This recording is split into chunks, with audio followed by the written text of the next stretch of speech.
Embryo development यानी कि एक भ्रूण किस तरह से विकसित होता है, वो वृद्धि की तरफ किस तरह से कैसे जाता है। तो यहाँ पे देखिए ये फर्टिलाइज्ड एग यानी कि ये अभी एग है और इसमें विभाजन की प्रक्रिया किस तरह से हो रहा है, एक दिशा से दिया हुआ है।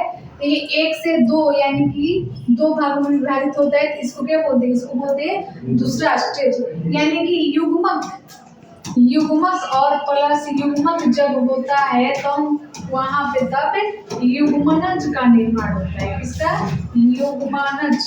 तो युग्मनज की जो प्रक्रिया है ये टू सेल स्टेज यानी कि दो कोशिका विभाजन के बाद होता है। तो ये है फोर स्टेज यानी कि यहाँ पे फोर स्टेज नहीं यानी कि फोर सेल है यानी कि 4 कोशिका, यहाँ पे है 8 कोशिका, यहाँ पे है 16 कोशिका। और देखिए 16 कोशिका के बाद जो भी विभाजन होता है तो वो विभाजन को हम बोलते हैं ब्लास्टोसाइट।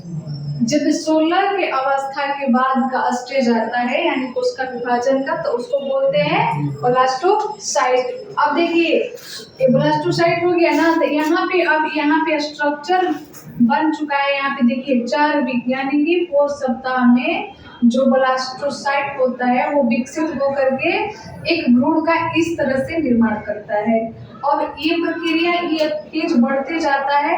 अब जिस तरह से ये विभाजन हुआ है तो उसके बाद ये 10 वीक में इस तरह से बन जाता है। ये 16 वीक में इसका स्ट्रक्चर इस तरह से हो जाता है। यानी कि जैसे जैसे ये पोषण आहार ग्रहण करते हैं भ्रूण में यानी कि एक शिशु माँ के गर्भ में, तो ये प्रक्रिया बढ़ते जाता है, वृद्धि करते जाता है। अब देखिए 20 वीक में इस तरह का स्ट्रक्चर बना हुआ है।